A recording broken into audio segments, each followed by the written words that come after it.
Estrutura dos sistemas operacionais. Então, os principais tipos de estrutura são monolíticos, em camadas, máquinas virtuais, arquitetura microkernel e cliente-servidor.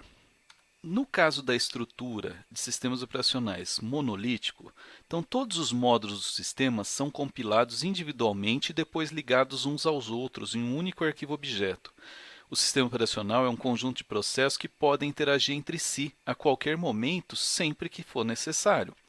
Cada processo possui uma interface bem definida em relação aos outros parâmetros e resultados para facilitar a comunicação com os outros processos. O sistema monolítico ele é simples e os primeiros sistemas monolíticos foram os sistemas Unix e o MS-DOS da Microsoft. Essa figura ilustra bem o que é um sistema monolítico, onde eu tenho uma divisão das aplicações nessa parte superior e você vê a divisão aqui é todo o sistema operacional.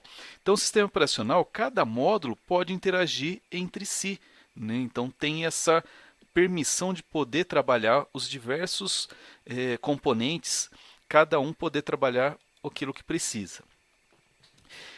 Dentro dele ainda, os sistemas ou os serviços, né, que são realizados as chamadas, eles são requisitados aos sistemas para poder realizar a colocação de parâmetros em registradores ou pilhas de serviços e em seguida é executado uma instrução chamada trap. Como que funciona isso daí? Então, a implementação de uma chamada do sistema. Então, nós temos aqui os diversos itens, onde nós temos aqui essa parte de baixo seriam as rotinas do sistema operacional rodando em modo kernel. A ideia do modo kernel é que você tenha um espaço protegido para o sistema. E aqui a parte de cima seriam os programas do meu usuário, né, que vão rodar em modo usuário e tudo que ele precisar executar, ele tem que pedir para o sistema operacional. No caso, o trap, que aparece ali, ele vai fazer o chaveamento entre o modo usuário para o modo kernel e a transferência do controle para o sistema operacional. Com isso, o sistema operacional vai examinar os parâmetros que foi passado para ele para determinar qual procedimento deve ser executado. Então, o programa 1 do meu usuário aqui solicitou que o sistema fizesse alguma coisa. Então, o trap é executado, o sistema operacional vai analisar se isso daí deve ser feito, como deve ser feito, para quem ele deve passar isso daí. Nesse ponto, o sistema operacional indexa em uma tabela um ponteiro para o processo responsável para executar isso daí. Então, ele vai fazer todos esses índices. Para quem achou que ponteiro não ia ver mais, o sistema operacional usa bastante ponteiro. Além disso, né, no item 4, a chamada é concluída. Então, depois que ele executou aquele procedimento por um determinado serviço, ele é executado, a chamada é concluída e o controle volta para o programa do usuário. Então, meu programa, no caso que chamou essa chamada do sistema, volta para ele continuar a execução. Outro sistema que a gente tem, outra estrutura, é o sistema em camadas. Como funciona isso? Ele possui uma hierarquia em níveis, né? E o primeiro sistema em camadas era o THE, idealizado por Dijkstra. Ele possuía 6 camadas, cada qual com uma função diferente. O sistema em batch simples, né? Então, qual que era a vantagem? Eu consegui isolar as funções do sistema operacional, facilitando a manutenção, porque cada nível executava uma informação diferente, tinham como se fossem funções, então cada nível teria uma função.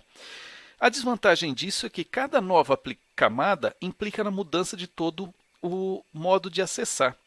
Atualmente, o modelo, né, que a gente trabalha é de 2 camadas. Como assim? A ideia do sistema em camadas seriam esses níveis aí. Então, a gente teria fornecimento de serviços, né, onde a alocação do processador seria no nível 0 e faria o chaveamento entre processos de execução para multiprogramação. No nível 1, já seria a parte de gerenciamento de memória. Então, alocação de espaço para o processo na memória, no disco, processo dividido em partes para poder ser alocado no disco. Num outro nível seria a comunicação entre processos. Então pode ver que cada nível desse sistema em camada vai trabalhar uma informação diferente, o que ele tem que fazer de item para aquilo que possa ser rodado.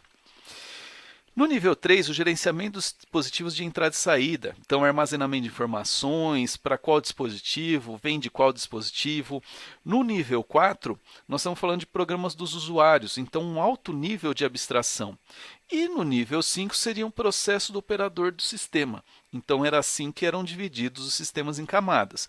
Porém, quando a gente vai analisar, isso daí era o conceito. Quando a gente vai analisar um sistema em camada real, por exemplo, o MS-DOS, o sistema de camada do MS-DOS seriam essas 4 camadas.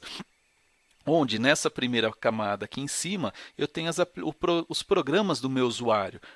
Nesse de baixo seriam os programas dos sistemas que estavam residentes.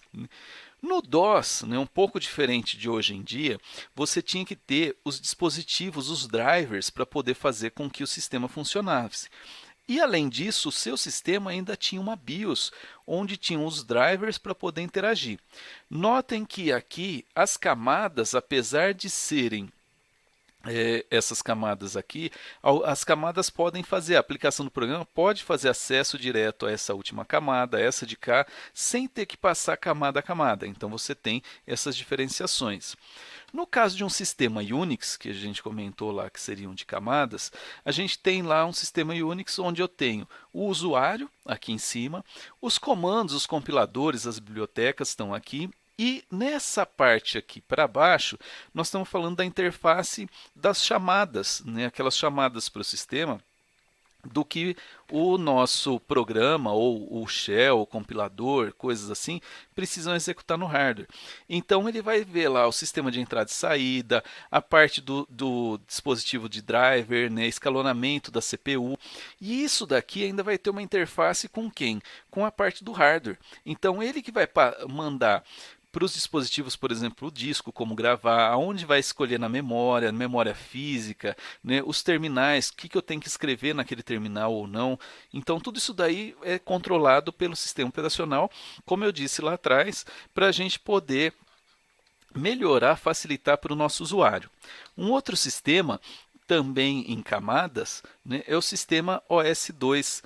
Então nota que aqui é até mais bonitinho o desenho dele, onde eu tenho minhas aplicações aqui do lado externo e tudo isso daqui seria meu sistema operacional. Então meu sistema tem minhas APIs, tem a parte da interface de programação, aqui é a extensão, os subsistemas, cada subsistema para trabalhar uma informação diferente, ou um vai trabalhar a parte de memória, o outro vai gerenciar então as informações que ele precisa no disco e assim por diante. E aqui eu tenho o meu kernel. Aqui vai ter a parte dos gerenciadores, então gerenciador de memória, o gerenciador de dispositivos e aqui embaixo teriam os drivers para comunicar com os dispositivos. Então minha parte de hardware estaria aqui abaixo de tudo. Então é essa que estaria a nossa parte do hardware ali para poder ser trabalhado em si.